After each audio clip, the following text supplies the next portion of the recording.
Hi, guys. Ricky Pope here. And today on the Christian Nerds Unite podcast, I interview a real NASA rocket scientist, Ms. Wanda Harding, the senior mission manager for the Mars Curiosity rover launch. But before we get to that, I want to make a special announcement. After much thought and prayer, I am going to take at least a month off from the podcast starting next week. With my wife still in the hospital and with me recovering from my second stay in the hospital myself, I think it's best. I will be posting some classic episodes while I'm away. Some of you probably have never gone back and listened to some of these episodes that I'm going to share, so they might be new to you, especially if you're fairly new to the show. Rest assured, I will be back. And I hope to make the show better than ever when I return. I will be staying up with the social media pages and the group, but you might see fewer posts and comments directly from me. I want you to know that I love and appreciate each and every one of you that listens each week. This show has been a joy to produce for the past 2 years, and I cannot wait to see where the Lord leads us in the near future. Now, let's get right to our interview with Miss Wanda Harding. Ms. Wanda Harding, it is so great to have you on the Christian Nerds Unite podcast. And thank you so much for having me. So I'm excited. Tell us just a little bit about who Wanda is. So Wanda today, to my students, is this math teacher who was crazy enough to leave NASA to come work with them. But before that, Wanda is a product of Atlanta, Georgia, raised by parents who were educators. They were the ones who introduced me to Christ, introduced me to God, and served as my inspiration for what I chose to do. By believing in me, the education that I had from my early elementary, secondary years prepared me for a career in engineering. I'm a graduate of Hampton University, received a master's from Georgia Tech, had the privilege of working with NASA for about 20 plus years, in addition to with NOAA. On the outside, I'm a Sunday school teacher. I direct the children's choir at my church. I love my family. I have my niece and nephews that I call my 3 favorite people in the world, but everybody else comes into play. So that's, in a nutshell, that's kind of who Wanda is. Now, your current claim to fame, or at least the thing that caused me to reach out to you, is that 10 years ago, you were involved in a very significant launch for NASA. Talk to us a little bit about that. So 10 years ago, I had the opportunity to be a part of that bridge from Earth to space to get the Curiosity rover to the planet Mars. And as a senior mission manager with our launch services program, my team was responsible for making sure that we provided the correct environment so that the rocket, the launch vehicle, would not damage the spacecraft on its journey, and that we would be able to insert it into its proper trajectory so that that 8.5-month journey to Mars would get it where it needed to go. It was very exciting. Over the course of the duration of working with or preparing, getting up to launch, over 200 people on our teams from Kennedy Space Center working with it. They had representatives from JPL who were our interfaces when it came to the launch campaign. And because we were also using, unlike Spirit and Opportunity, which had solar panels, we had nuclear power for the Curiosity rover because it was a much more robust mission, much more robust rover that we were sending to the surface. So there were some additional safety features that we had to bring into play as well. When you're sending something to another planet, there's something called planetary protection. And so as a part of managing the launch services there, we had to make sure that the environment for prepping Curiosity wouldn't introduce any contamination that we would be taking to another planet. So all of that had to come into play. And so November 2011, that was when our job sort of culminated, because that was launch date, November 26th. And that 8.5 months, we were excited because our insertion was so accurate that they could reduce the number of correction maneuvers that they had to do on its journey to to Mars. So we were excited about that because they had planned a couple of initial ones within the first couple of months of launch, but they didn't have to do it. And so I, along with a couple of my team members, got to go out to JPL August of 2012 to be a part of the landing event. And I tell you, it was so exciting when we got that first signal back that the rover had safely landed on the surface of Mars. But for me, it was exciting because the first selfie that Curiosity sent was a picture of its shadow. And I'm thinking like, wow, who does that? A selfie of a shadow on another planet. So that was to me a highlight. And it was just an exciting opportunity because being a part of history, everybody wants to, make some kind of impact or say you had some contribution to history. So being a part of that launch team and being a part of sending, something so trailblazing, if you will. We've been going to Mars, over 50 years with flyby missions and orbiters, and we've done the landers. The first rover was Sojourner back in '96 that we launched. But by the time you got Curiosity, we were ready to start answering some more serious questions. And over the past 10 years, those who followed the mission can see that we've answered some of those questions about water, about the possibility of habitability there. And, it's just been great. It was a great proof of concept also for Perseverance. And, Perseverance had the added feature of the drone. So now we're able to move around the atmosphere. So it's just an exciting time.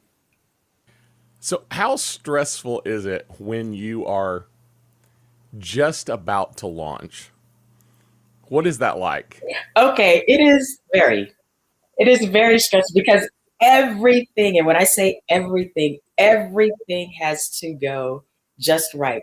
I sometimes have shared the countdown video with groups that I've presented and just had them go through the number of checks that have to acknowledge a go and readiness for launch before we take off, and even down to the weather.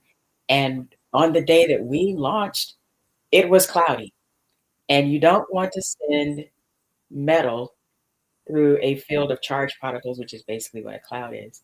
And so we're sitting on console, and there, right at the time we were set to lift off, literally, there was an opening that allowed us to have a clear shot straight through. And so it, up until, and just liftoff is fine, but that's not the big deal. The big deal is a successful separation of the spacecraft from the launch vehicle. So clearing the launch pad, okay, we did that.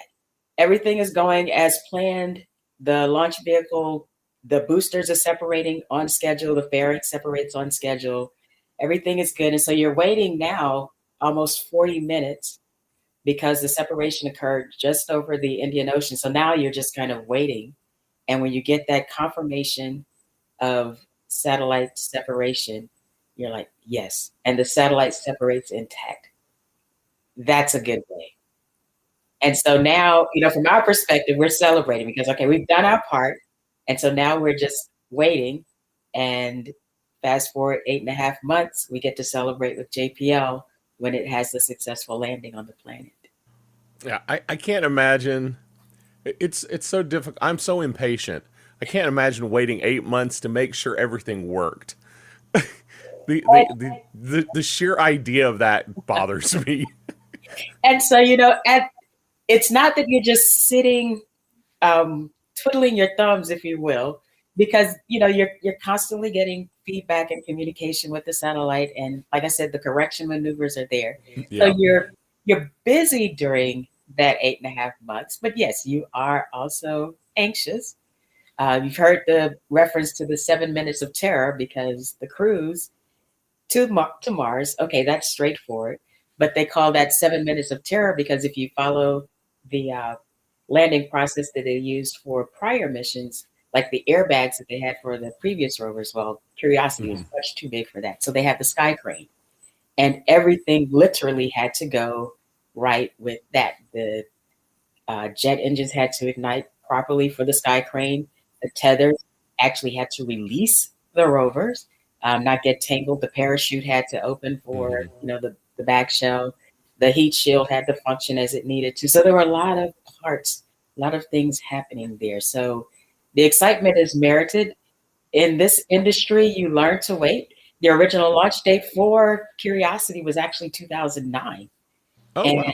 due to some technical issues, we had to delay the launch. And to minimize the energy required to get to the planet, we launch every 2 years pretty much because of the way the planets align with their orbit. 2010 could have provided an opportunity, but it would have required some extensive changes on the launch vehicle, the energy required for the trajectory. But it just made more sense. Let's just go ahead with the next best window, which would have been 2 years later. And so that's how we ended up going from October 2009 to November 2011 for the launch. And it was well worth the wait. Wow, it's super exciting about everything they've been able to do, and I have loved following Curiosity and everything that's going on there. So, tell us a little bit. How did you get? I mean, you told us kind of your pedigree, but what caused you to decide? I think I want to help launch rockets. So, believe it or not, there were two aspects to that story. The first one, my parents, and I'm looking over here, let me go grab it right back. I got this book when I was about 5 years old. This isn't the original copy. I found another version, but it's called You Will Go to the Moon. And I remember studying this book as best a 5-year-old could study. And I was fascinated because this was always my favorite page. And on this page, you had launch vehicle separation. And it was about a little boy who got to go to space station and got to go to the moon. But the interesting part was none of the characters looked like me. So I was like, okay, that's nothing that I'll be able to do. And so I just kind of threw it off. And in high school, I had a teacher that encouraged me because she noticed that I did well in math. I enjoyed computer science. And dating myself, when I did computer science, we were learning BASIC and Fortran. So that's how far back I go. Okay, you can relate. Yes, but I'm anyway, right there with you. Yes. that teacher was also my calculus teacher. And she said, Wanda, you would probably make a good engineer. Why don't you consider that? And my original plans were to be a concert pianist or a news journalist. So that's where I thought I was headed until that recommendation. So I never let go of the music, but I decided to go ahead and pursue engineering. And once I completed my master's at Georgia Tech, I had an opportunity to work in construction with as a project manager, and an opportunity opened up to apply with NASA. And I just, on a chance, answered to a prayer. And after I submitted the application, got the call, and basically like, when can you start? And I was like, okay, are you serious? And they said, given your background, and it was just at the time we were starting to settle in on, and I keep saying we, forgive me on that because I put myself back in my NASA days, but it was at the time we were, the International Space Station was a big deal. And they were starting to, bring in more people to start making that into a reality. The partnership that we had with the Russians with their space station was ongoing, but it was time for the components to start coming together. So I went down there to join that team and worked with the International Space Station for a couple of years. And then I was invited to join the Launch Services Program. And I would dare say the rest is history. So, in addition to MSL, I had the opportunity to work with, a number of satellite missions, but I would dare say Curiosity was probably the highlight. Very cool. Well, so now you have written a children's book, correct? I So have. tell us a little bit about that. So one of the questions that I periodically got while working with NASA was, given all of the discoveries and everything that they're finding, do you still, believe in a God? And I was like, how can you not? Everything looks so organized, so intentional. I mean, it has to have originated with a creator. And so one of the ways I took to answering that question was creating this children's book. Very basic, very simple, that a child could understand, where you're linking, and it's a play on Psalm 8:2 with the title, When I Consider, as David just talks about, looking up at the moon and the stars.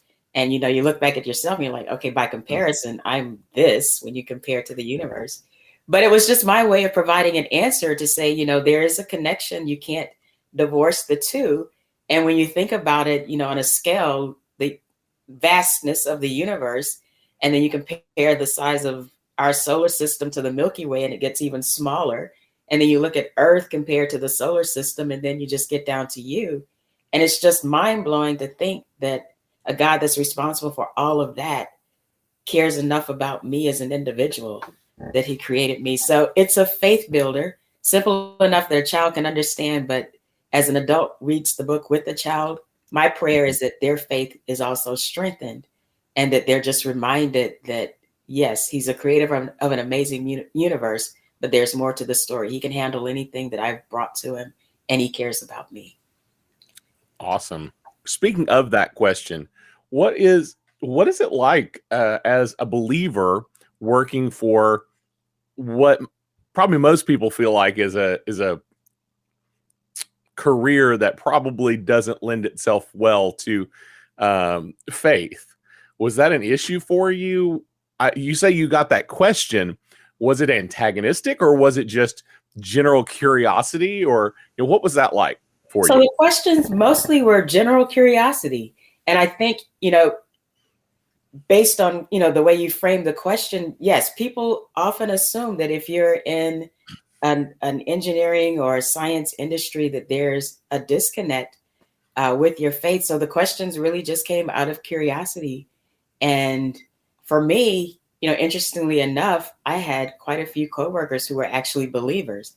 And so, at work, there were those, I met some that, professed to be agnostic, Mm-hmm. and you have that, but it was not the type of environment where it was antagonistic or you were put on the defense.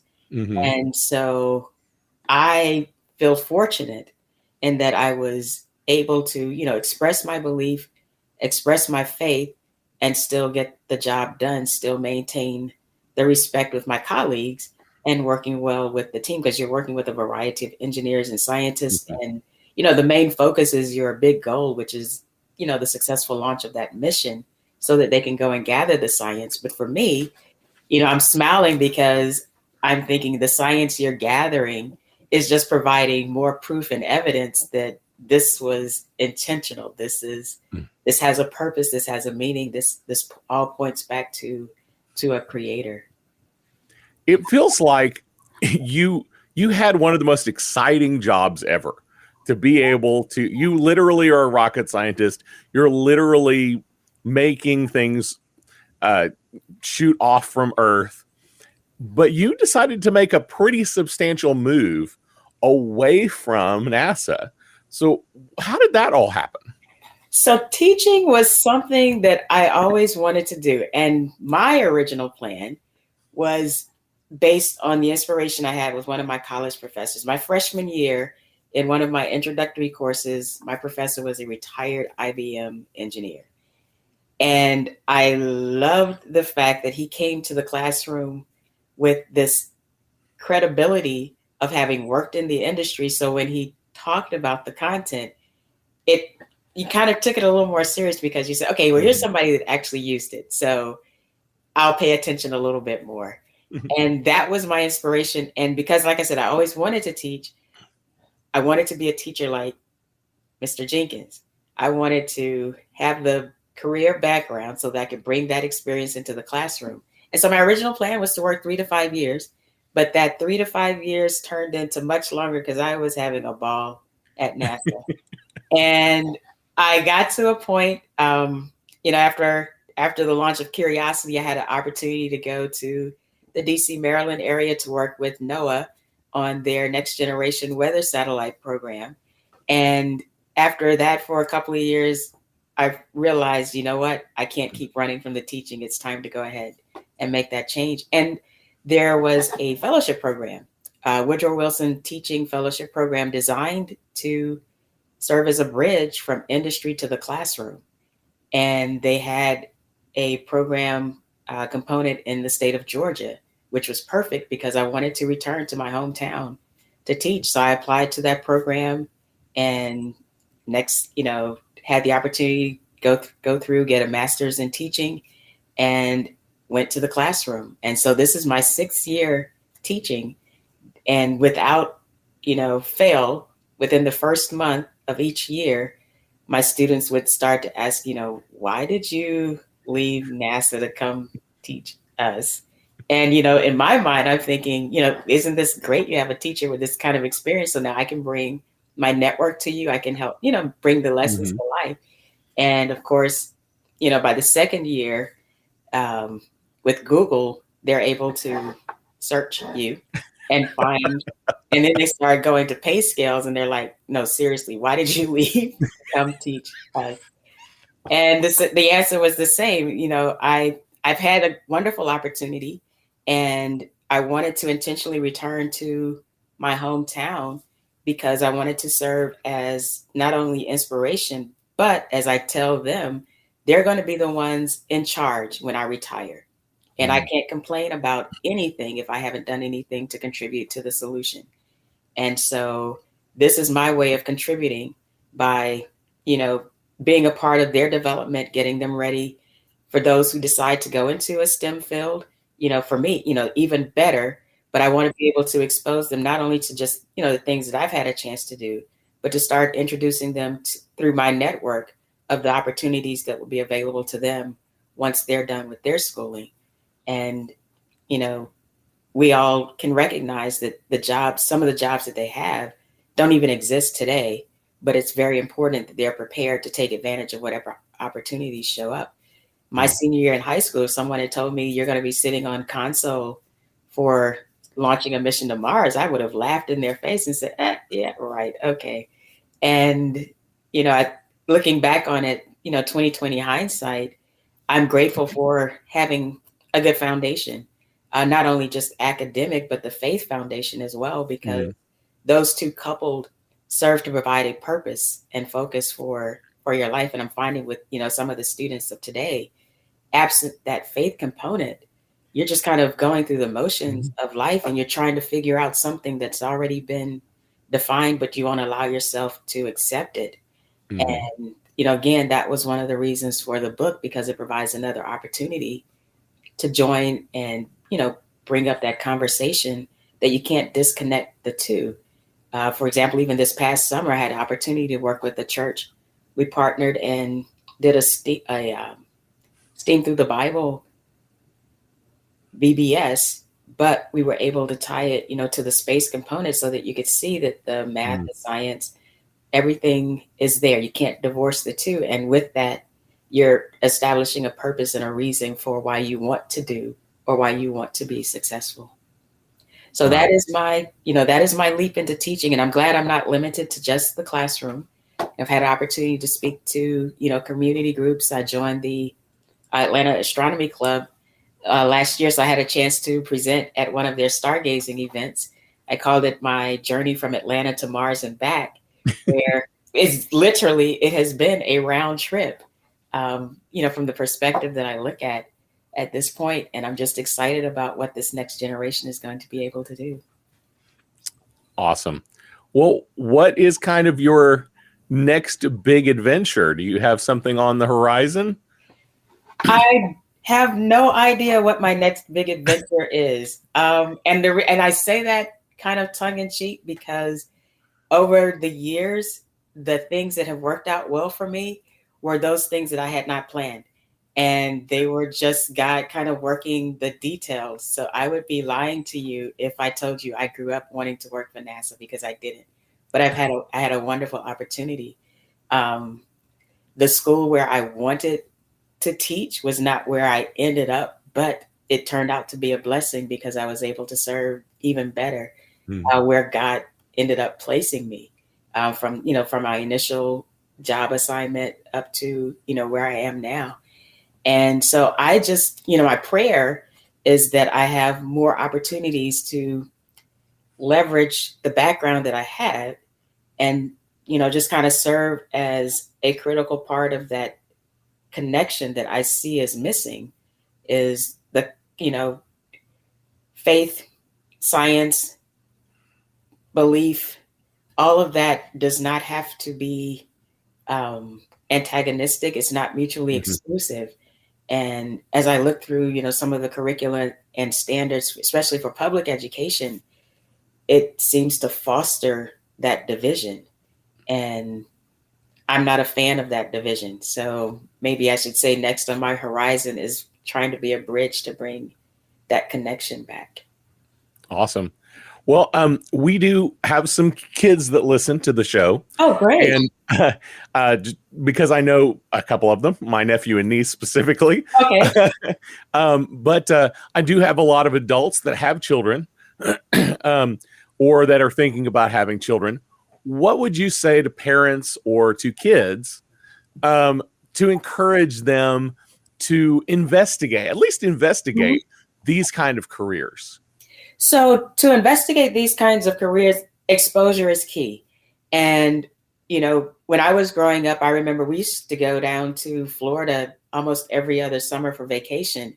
And so my first trip to Kennedy Space Center, I think I must have been about 4 years old. And those things stick. So the first thing I would say is exposure. Exposure, whether it's a physical trip to uh, Space Center, obviously, but anywhere that your child might be interested, whether it's a flight museum or just something that you take advantage of in your hometown. The Mhm. second one is giving them the opportunity to be around people in those different industries. At my church, I was really fortunate. One of the deacons was actually an engineer, and his encouragement was when I would come home. When this was when I was in college, when I would come home, if I showed my report card to him, he gave me so much money for every A that I brought home. And so I'm like, whoa, okay, I'm motivated. So it's being around people with those different backgrounds and allowing them to engage with your child, taking advantage. We used to have, and COVID has changed so much now, Mhm. but we used to have the Bring Your Children to Work Day. And, I don't have any of my own, but in my church in Florida, I would always invite a couple of kids from my church and just Mhm. host them to come out to the Space Center with me and spend the day and just, those types of exposure. So for me, exposure is big. And the library. Um, I appreciate digital books, but I'm old school, just being able to touch the pages. And so, encouraging your children to read and providing some incentive to they until they get to the point where they're just ready to read on their own, but investigating those different careers through different stories and just talking with other people. And as different camps come up, many universities offer STEM type camps, and many of them do it at no cost to the child. Some of them are sponsored through the school district. Just taking advantage of that and listening to what your child may be interested in. Admittedly, the camps that I attended as a child were music camps, and I still ended up as an engineer. So you don't necessarily have to force feed it, but just nurture the child, listen to where their interests are, and just kind of help provide those opportunities so as they figure it out. And I always encourage, you know don't be afraid to ask God to take ownership and serve as your HR rep, and let him open up some doors for you. Awesome. Well, Wanda, how if people want to connect with you or follow you, how can they get in touch with you? Well, I would encourage people to follow me on Twitter at Wanda J. Harding, and stay tuned. My book will be available later this fall. So it'll be available both on Amazon and my website, wandaharding.com. And I just look Awesome. forward to, getting that story out there. This is an anniversary edition of the book, and just gave me an opportunity with everything that's going on to say, hey, there's more to the story. So I want to get it out there. Awesome. And I'll put links down in the show notes. And I'll even go back and put, if the book's not listed yet, I'll go back and put the link to the book when it does become available. Send me an email, let me know, and I'll Will add that to do. the show notes. Absolutely. Wanda, it has been phenomenal having you on the show. It has been so wonderful getting to meet you. And I so appreciate this opportunity to share with you. I love the title Christian Nerds because, yes, there are a lot of us out there, but this has been wonderful. And I so appreciate the opportunity. Thank you. Thank you. Thank you so much. I hope you enjoyed my interview with Wanda. It was great getting to know her. If you want to keep up with her or purchase her book, When I Consider God's Amazing Universe, check out the links in the show notes below. Well, that's all I have for you today. Don't forget to like, subscribe, follow, just click all those links down below so you can keep up with us whenever we release new content. And you can find all of our social links to our YouTube channel, and to our online store at ChristianNerdsUnite.com. And we would really appreciate it if you would share this episode with all your friends. If you enjoyed the show and want to help even more, consider becoming a supporter on Patreon. We've changed all of our Patreon levels, and every level has great benefits and makes a huge difference in the ministry we're able to do. Supporters will also get to hear exclusive stories of believers we're serving around the world through our ministry partners. To check it out or to partner with us, go to patreon.com/ChristianNerdsUnite or ChristianNerdsUnite.com and click on support from the menu. Before you go, I do want to leave you with this blessing from Romans 15. May the God who gives endurance and encouragement give you the same attitude of mind toward each other that Christ Jesus had, so that with one mind and one voice you may glorify the God and Father of our Lord Jesus Christ. We'll see you soon. Blessings.